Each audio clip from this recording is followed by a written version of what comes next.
पश्चिम बंगाल के हुगली से जिस तरीके से तस्वीरें सामने आ रही हैं, वहां पर किस प्रकार से हिंसक दंगे भड़क गए हैं और वहां पर पश्चिम बंगाल की जो मुख्यमंत्री हैं ममता बनर्जी, जिन लोगों को उन्होंने जगह दी थी, जिनको उन्होंने बसाया था घुसपैठी रोहिंग्या ने, किस तरीके से वहां हिंदू परिवारों पर अत्याचार किए हैं। लगातार वो बमबाजी कर रहे थे और उनके घर तक जला दिए। किस तरीके से उनके घर में धारदार हथियार से लेकर घुसे और किस तरीके से वो हमले कर रहे थे।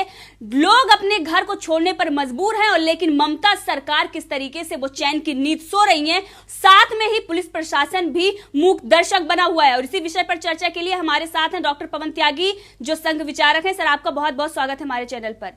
सर, पश्चिम बंगाल के हुगली में जो कुछ हुआ, क्या पश्चिम बंगाल की मुख्यमंत्री ममता बनर्जी को इस्तीफा देना चाहिए? देखिए, ये जो आज रिजल्ट वहां देखने को मिल रहा है, ये पिछले काफी दिन से चल रहा है जी।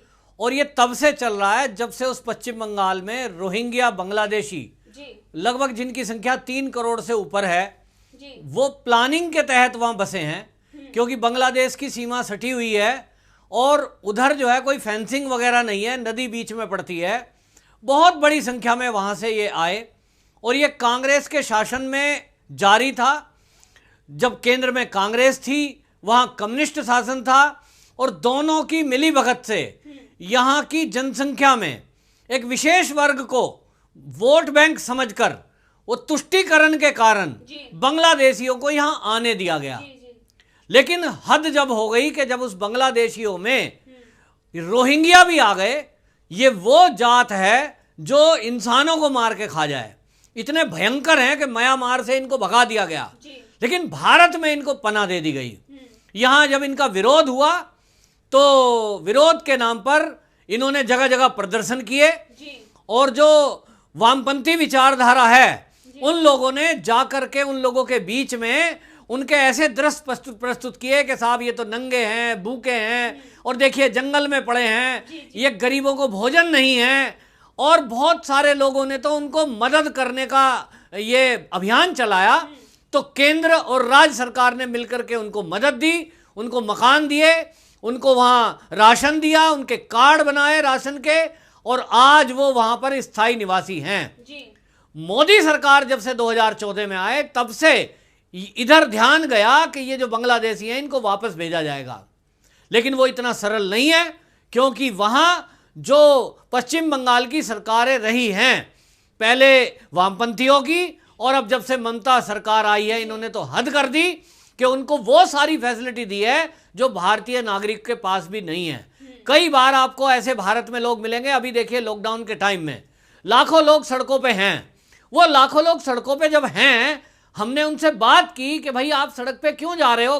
बोलते जी हमें अपने गांव जाना है। शहर से गांव की ओर चल पड़े मजदूर। क्यों जा रहे हैं? सरकार तो सुविधाएं दे रही है। वो कहते हैं जी हमें राशन नहीं मिल रहा है। राशन क्यों नहीं मिल रहा है? क्योंकि उनके पास राशन कार्ड नहीं है। राशन कार्ड नहीं है इसलिए राशन नहीं मिल रहा है। अब वो सोचिए, जिनकी कई पीढ़ियां भारत में रहती आई हैं उनके पास राशन कार्ड, आधार कार्ड नहीं है। लेकिन वो जो रोहिंग्या हैं, जो बांग्लादेश के रहने वाले और खूंखार जाति वहां की थी, वो यहां आए, उनके राशन कार्ड भी हैं, उनके आधार कार्ड भी है, उनको राशन भी मिल रहा है। और कोरोना के टाइम में, ये अभी कोरोना चल रहा है, लेकिन ममता बनर्जी इस कोरोना के टाइम में भी अपनी कुर्सी कैसे बचाई जाए, अगली बार भी वो मुख्यमंत्री कैसे बनी रहे, उनके दिमाग में केवल यही बात चल रही है। और इसीलिए जैसा आपने कहा, वो तुष्टीकरण के कारण केवल एक विशेष वर्ग को, रोहिंग्या को कुछ भी नहीं करने का आदेश अपने पुलिस प्रशासन को दे चुकी है, जिसका नतीजा हमें हुगली में देखने में आया कि जब ये दंगा हुआ तो वहां के स्थानीय लोग कह रहे हैं कि हमने पुलिस को कॉल किए, पहले तो पुलिस आ ही नहीं रही। वहां की सांसद हैं, वो सांसद जो है वहां की लोकेट चटर्जी, वो कह रही है मैंने खुद फोन किया कमिश्नर को, लेकिन उसके बावजूद भी रिंग जाती रही। किसी पुलिसकर्मी ने एक सांसद होते हुए भी उनका फोन नहीं उठाया। तो आम आदमी के साथ क्या करते होंगे।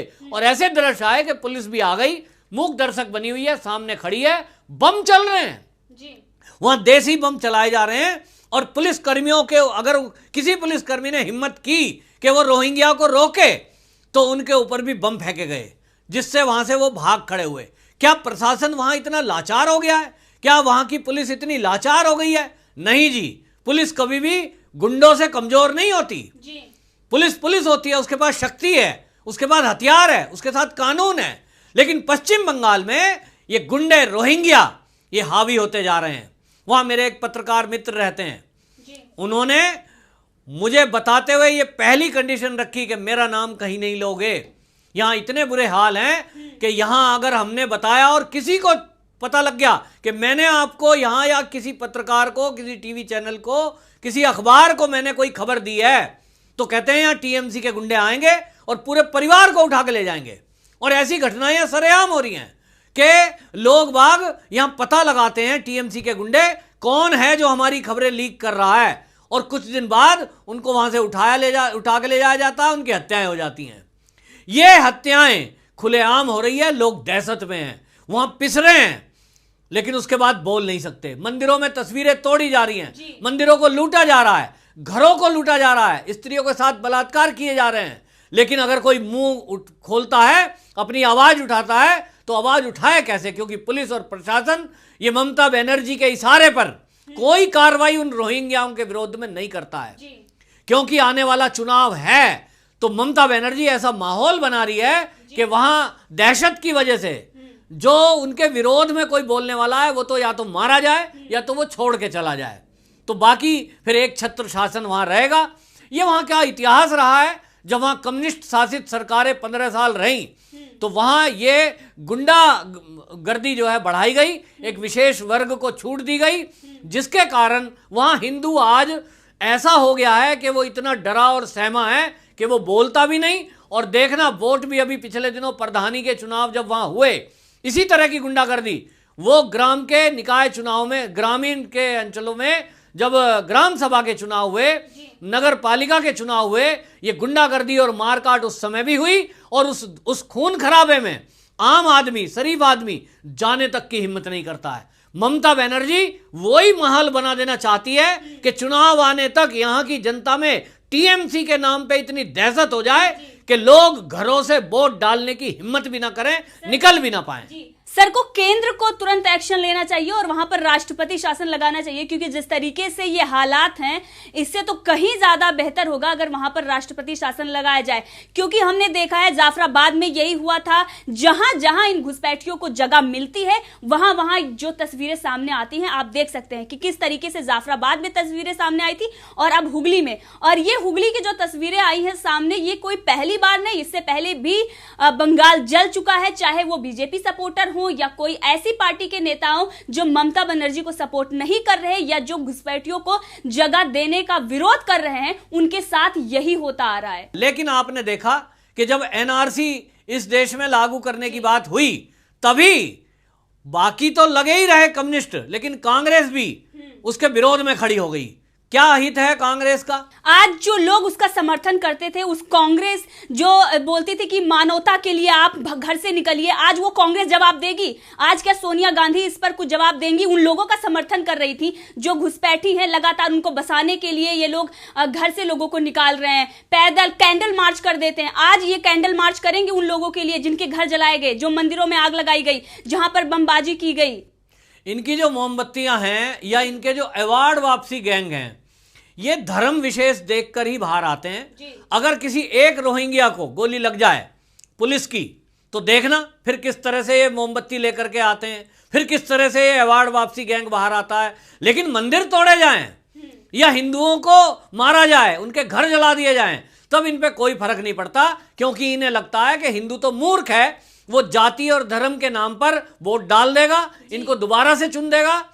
ये असल में आपने जैसा कहा, राष्ट्रपति शासन लगा दिया जाए, क्योंकि हालात इतने भयंकर हैं कि वहां कोरोना के टाइम में जो मौत के आंकड़े हैं वो भी ममता बनर्जी छुपा रही है। हॉस्पिटलों में सुविधा नहीं है, डॉक्टर्स के पास पीपीई किट नहीं है, लेकिन एक डॉक्टर अगर वीडियो बना करके मदद की गुहार करता है तो वहां के सीएमओ का ट्रांसफर कर दिया जाता है, स्वास्थ्य सचिव बदल दिए जाते हैं। तो इस तरह के काम जो वो करते हैं, बाबू सुप्रियो केंद्रीय मंत्री हैं और बंगाल से आते हैं, उन तक के खिलाफ एफआईआर करा दी जाती है, ये बताने के लिए कि देखिए केंद्रीय मंत्री हो लेकिन हम मुंह बंद करना जानते हैं। तो लोगों में दहशत का माहौल है। लेकिन ऐसे में यदि राष्ट्रपति शासन अब लगा दिया, तो बीजेपी के जो सांसद हैं, नेता हैं, लगातार वो रिपोर्टिंग कर रहे हैं केंद्र को और गृह मंत्रालय को। मामला गंभीर है, लेकिन अभी इस समय ये ऐसा समय है कि यदि इस समय राष्ट्रपति शासन लगा दिया तो ममता बनर्जी इसका बेनिफिट ले जाएगी, लोगों की भावनाओं को भड़काएगी और वो कहेगी देखिए हमारी सरकार को गिरा दिया। जबकि जब भी चुनाव होंगे इस कोरोना काल से निकलने के बाद, आप देखना वहां की जनता समझ चुकी है, तय कर चुकी है कि वो ममता को उखाड़ फेंकने के लिए प्रतिबद्ध है।